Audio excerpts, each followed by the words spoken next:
절기입니다. 구약의 절기로 따진다면 나팔절과 대속죄일을 거쳐 초막절의 절정이 바로 추수감사절에 해당합니다. 저는 문득 제 옆에서 누워 자는 아내가 얼마나 고맙고 다 큰 자녀들이 가끔씩 용돈 주세요 할 때 그래 너희들이 있어서 참 고맙다라는 생각이 들곤 합니다. 고마운 이유는 아주 가끔 용돈을 달라고 하기 때문입니다. 이렇게 함께하는 가족이 있고 함께 살아가는 교회와 성도들이 있고 이 모든 것을 함께하고 계시는 하나님이 함께 계시니 감사할 따름입니다. 지난주 어떤 분에게 들은 이야기입니다. 요즘 로또에 1등 당첨이 되면 무엇부터 바꾸고 싶냐라는 질문에 1위가 차를 바꾼다, 집을 바꾼다가 아니라 배우자부터 바꾼다라는 이야기를 듣고 잠시 충격을 받았던 기억이 나옵니다. 완벽한 건 없습니다. 물질이건 배우자건 바꾸어 본들 모두가 다 결점과 부족한 점이 같이 따라옵니다. 고맙고 감사한 것은 당연함으로 취급되어 버리고 불편한 것, 마음에 들지 않는 것에 짜증을 내는 우리 자신이 사실은 문제인 것입니다. 부족하고 불편한 건 잊어버리고 고맙고 감사한 것만 생각하며 서로 사랑하며 살아가는 지혜가 있기를 주님의 이름으로 축복드립니다. 한평생을 장애인으로 사셨고 또 암에 걸려서 고생한 고 장영희 서강대 영문학 교수의 책을 읽은 것이 기억이 납니다. 그 책에서 그분은 이제 마지막 그가 하나님의 부름을 받기 직전에 다시 암으로 병원에 입원하게 됩니다. 그때 쓴 글이 여기에 잠깐 실려 있는데 이렇습니다. 입원한 지 석 주째 병실에서 보는 가을 햇살은 더욱 맑고 화사하다. 생명을 생각하면 끝없이 마음이 선해지는 것을 느낀다. 행복, 성공, 사랑, 삶에서 최고의 가치를 갖고 있는 이 단어들도 모두 생명이란 단어 앞에서는 한낱 군더더기에 불과하다. 살아있음의 축복을 생각하면 한없이 착해지면서 이 세상 모든 사람, 모든 것을 포용하고 사랑하고 싶은 마음에 가슴이 벅차다. 그러고 보니 내 병은 더욱더 선한 사람으로 태어나라는 경고인지도 모르겠다. 새삼 생각해보니 목을 나긋나긋하게 돌리며 내가 보고 싶은 사람을 볼 수 있는 일, 온몸에 뼈가 울리는 지독한 통증 없이 재채기 한번 시원하게 할 수 있는 일이 얼마나 큰 축복인가를 모르고 살아갔다. 사실 감사라는 것은 조건에 걸려 있는 것이 아니라 마음에 달려 있음을 생각해 보게 됩니다. 아파서야 알게 되는 몸의 고마움, 평범한 일상의 삶 모든 것이 사실은 감사의 제목임을 이 장영희 교수의 글을 통해 다시 한번 더 깨닫게 됩니다. 어떤 목사님은 이렇게 말씀하기로 했습니다. 감사가 없는 삶이 곧 지옥이다. 스페인 격언 중에 이런 격언이 있습니다. 관광객은 요구하고 순례자는 감사한다. 이 세상의 삶을 관광하듯 소비하지 마시고 자신에게 주어진 삶을 묵묵히 살아내므로 더 나은 본향을 향해 살아가는 순례자가 되시기를 주님의 이름으로 축복합니다. 어떤 책에서 또 이런 글을 보았습니다. 가나다라 감사라는 글이 실려 있었습니다. 저 가에서부터 우리나라 하까지 총 13가지의 감사를 소개하는데 잠깐 소개하면 이렇습니다. 가족을 감사하자. 인생의 가장 큰 보물과 선물은 가족이다. 나부터 감사하자. 내가 먼저 감사하면 세상이 나를 반긴다. 다시 한번 감사하자. 고수란 반복에 능한 자다. 또 감사하면 행복이 배가 된다. 다 감사하자. 모두를 감사함이 진짜 감사이다. 라이프 스타일이 감사가 되게 하자. 감사로 시작해서 감사로 마치는 하루가 복되다. 마음껏 감사하자. 이왕이면 넘치는 감사를 하자. 바로바로 감사하자. 감사를 미루면 감사도 시든다. 사건까지도 감사하자. 사건조차도 감사하는 순간 그 사건은 기적으로 바뀐다. 아무에게나 감사하자. 감사는 여권과 같아서 국경이 없다. 자동으로 감사하자. 감사가 DNA가 될 때 정상의 삶을 살게 된다. 차선도 감사하자. 차선에 실망하지 않고 차선에 감사와 최선을 다할 때 최고로 돌아온다. 카운트다운 하듯 감사하자. 감사는 헤아리면 헤아릴수록 커진다. 타이밍을 맞춰 감사하자. 때에 맞는 감사가 성공 인생의 보증수표가 된다. 파노라마처럼 감사를 펼쳐보자. 감사가 내 마음의 이력서가 된다. 하루에 5가지 감사하자. 다윗이 들었던 물맷돌 5개와 같이 승리를 가져온다. 감사라는 것은 사실은 우리 삶에 활력을 불어넣는 필수 요소임을 보게 됩니다. 그럼에도 우리는 이러한 감사의 조건보다 잠깐 내게 불편함을 끼치는 작은 것들에 불평에 익숙한 우리들을 돌이켜보면서 다시 한 번 더 주님의 길로 나아가는 주님이 베푸신 이 은혜, 내게 없는 것으로 불평한 것이 아니라 이미 내게 있는 것을 통해 주님께 영광 돌리는 감사의 열매가 진정으로 하나님께 영광 돌리는 삶이 아닌가라는 것을 생각해 보게 됩니다. 한 시대를 풍미한 이어령 박사의 유고작인 이어령의 마지막 수업이라는 책에서 이어령 박사는 이렇게 말하였습니다. 목적이 있으면 걷게 되고 목적이 없으면 춤이 되는 거라네. 걷는 것은 산문이고 춤추는 것은 시지. 인생을 춤으로 보면 자족할 수 있고 목적이 자기 안에 있기에 일상이 수단이 아니라 일상이 목적이 되는 그것이 바로 춤추는 인생이라네. 영문학 교수답게 이 인생을 문학적으로 설명한 것을 보게 됩니다. 목적을 가지지 않는 삶을 사실은 인생은 이어령 박사는 춤추는 삶이다 라고 이야기합니다. 인생의 마지막 길을 걷는 지혜자가 우리에게 자신의 삶의 비밀을 이렇게 말했습니다. 목적이 아니라 일상을 살아라.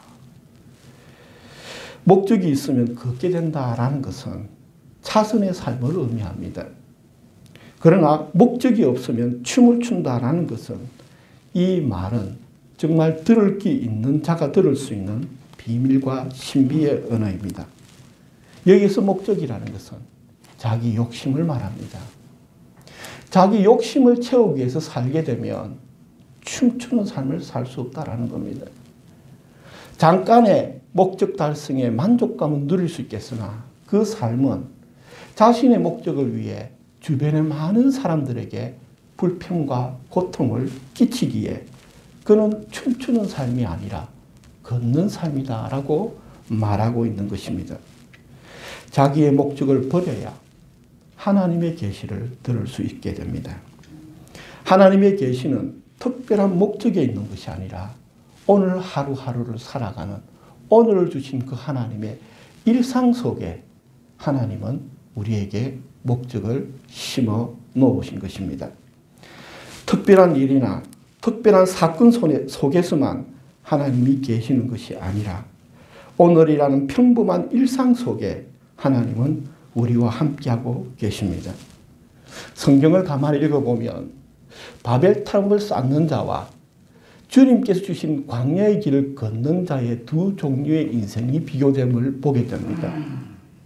이 땅에 자기 목적을 이루기 위해 높은 성을 쌓고 바벨탑을 쌓았으나 결국 그 모든 것들은 다 흩어지고 무너지게 되는 것이 목적을 쫓아가는 인생입니다. 그런가 하면 아브라함과 같이, 야곱과 같이, 때로는 모세와 같이 하나님의 부르심을 쫓아 하루하루 인생의 나그네 길 그 여정에 주님의 인도하심의 여정을 따라가는 그 삶의 목적지는 하나님이 예비하신 천국임을 성경은 말해주고 있습니다. 또한 여기에서 재미나는 것은 춤은 이어령 박사가 말한 춤은 혼자 추는 춤이 아닙니다. 춤은 파트너와 함께 추어야 춤이 됩니다.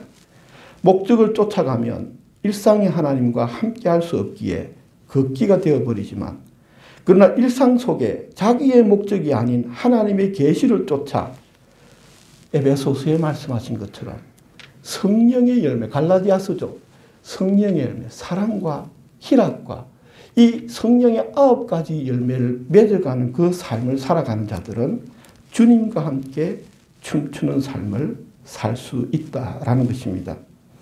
일상 속에 계신 하나님을 만나시길 바랍니다. 그리고 멀리 계신 특별함 속에 계시고 특수함 속에 계시는 그 기적이 아닌 평범한 하루하루 속에 주님께서 나에게 말씀하시고 가르치셨던 그 말씀을 쫓아 그 순간순간을 순종으로 살아간다면 그 모든 것들이 모여 하나님의 거룩한 천국의 열매로 맺어지게 된다고 말씀하고 있는 것입니다. 무계획적인 방탕한 삶을 뜻하는 것이 아니라 영의 눈을 밝히고 지금 여기에서 말씀하시는 하나님의 인도하심에 순종하는 삶, 하나님과 함께하는 그 삶이 주님과 함께 오늘을 주님과 함께 춤추는 그 삶이 된다라는 것입니다. 여러분, 불확실한 내일을 통제하려고 하지 마십시오. 내일과 미래를 내 계획과 내 목적에 맞추어 통제하려 한다면 여러분, 오늘의 하나님을 신뢰할 수 없습니다. 통제하는 삶이 아니라 신뢰하는 삶을 사십시오. 하나님을 신뢰하고 내일은 주님께서 주실 은혜를 믿고 오늘을 주님의 말씀에 순종하며 살아간다면 내일 또한 함께 하시는 하나님을 만나게 될 것입니다. 여러분, 성공하는 삶이 아니라 하나님과 함께하는 삶을 성공하시기를 바랍니다. 불확실함에 대해 두려워 염려하는 것이 아니라 오늘 지금 나에게 있는 지금 이곳에서 내가 주님께 순종할 수 있는 그 순종을 오늘 살아낸다면 우리의 삶은 후회 없는 삶을 살아갈 수 있다라는 것이죠. 내일의 하나님을 신뢰하며 오늘 이 순간의 삶을 감사함으로 하나님이 주신 오늘과 함께 춤추는 은혜가 있기를 주님의 이름으로 축복합니다. 어느 날 장미꽃이 하나님께 원망했습니다. 하나님, 저에게 왜 가시를 주어 이렇게 힘들게 하십니까? 이에 하나님께서 장미꽃에게 대답하셨습니다. 나는 너에게 가시를 준 적이 없다. 오히려 가시나무였던 너에게 장미를 주었다라고 대답을 하셨습니다. 환경과 조건이 문제가 아닙니다. 우리의 관점이 문제입니다. 가시와 고통은 하나님이 주신 것이 아니라 우리의 욕심과 우리의 불순종이 내 삶의 가시를 만들어낸 것입니다. 그러함에도 하나님은 여전히 우리 삶에 장미꽃을 주심을 믿으시길 바랍니다. 우리는 연약하고 우리는 부족해도 하나님은 변함없이 우리에게 좋은 것을 주시기를 아끼지 않으신 하나님. 그 하나님을 신뢰하면서 오늘 욕심의 눈을 감고 감사의 눈을 뜨는 시간이 되기를 바랍니다. 감사의 소경이 되지 않으시기를 바랍니다. 지난주 가수 조용필 씨가 작사 작곡한 바람의 노래가 떠올라 한 주 내내 이 바람의 노래를 듣고 흥얼거리며 보내었습니다. 듣고 또 들어도 이 노래의 가사는 깊은 지혜를 느끼게 해줍니다. 이 노래 가사 중에 이런 대목이 있습니다. 나를 떠난 사람들과 만나게 될 또 다른 사람들, 스쳐가는 인연과 그리움은 어느 곳으로 가는가? 나의 작은 지혜로는 알 수가 없네. 내가 아는 건 살아가는 방법뿐이야. 삶은 만남과 헤어짐의 과정이며 우리는 각자 자기의 인생길을 가고 있습니다. 만남의 기쁨과 떠나감의 고통과 그 이후의 그리움들이 어디로 가는지 우리는 알 수 없습니다. 아무리 수많은 계획들을 세워도 우리의 계획대로 되어지지 않는 것이 인생입니다. 그래서 우리는 현재를 살아갈 뿐입니다. 우리가 아무리 철저히 준비를 한다고 하여도 우리의 미래는 여전히 불확실하고 여전히 알 수 없는 것이 미래입니다. 그러므로 미래를 통제하려 하지 말고 오늘의 삶에 순종하는 지혜가 있기를 바랍니다. 이 노래 가사의 절정은 여기에 있습니다. 보다 많은 실패와 보내는 시간이 비켜갈 수 없다는 걸 우린 깨달았네. 이제 그 해답이 사랑이라면 나는 이 세상의 모든 것들을 사랑하겠네. 이 식구 같은 가사를 곱씹고 곱씹어도 여기에 참 하나님의 성령의 지혜가 있었음을 부인할 수 없습니다. 우리 모두는 보다 많은 실패와 기다림에 보내는 시간을 통해 우리의 영혼은 깨닫고 자라남을 생각하게 됩니다. 우리는 그 수많은 실패와 기다림의 모든 시간들을 통해 우리의 한계와 연약함과 오류들을 깨달을 수 있습니다. 역설적이게도 이 한계와 연약함과 오류를 깨달음을 통해 우리의 영혼은 성장하고 우리의 삶은 변화할 수 있다라는 사실입니다. 그래서 그 모든 실패와 기다림의 시간들을 이제부터는 원망하는 것이 아니라 사랑하겠다고 이 가수는 다짐하는 것을 보게 됩니다. 남들과 비교하는 삶, 남들과 경쟁하는 삶에서 벗어나 자기 자신에게 주어진 삶을 사랑하고 사랑하시길 바랍니다. 오늘 주신 하나님께 감사하십시오. 실패와 지루한 기다림까지 사랑으로 품고 자기 자신의 한계와 부족함을 인정하고 하나님의 인도하심에 무릎 꿇는 기회와 순종의 기회의 발판으로 삼으시기를 바랍니다. 오늘 본문은 이렇게 말씀합니다. 하나님께서 지으신 모든 것이 선함에 감사함으로 받으면 버릴 것이 없나니. 하나님께서 우리에게 주신 모든 것은 선하십니다. 우리가 그것을 자기 욕심을 채우는 것으로 오용하지 않고 주님의 뜻대로 감사함으로 순종한다면 우리의 인생 모든 것들은 버릴 것이 없으며 모든 것은 하나님께로 가까이 나아가는 감사의 도구들이 될 것입니다. 여러분, 감사에 성공하는 버릴 것 없는 인생의 주인공이 되시기를 주님의 이름으로 축복합니다. 기도드리겠습니다.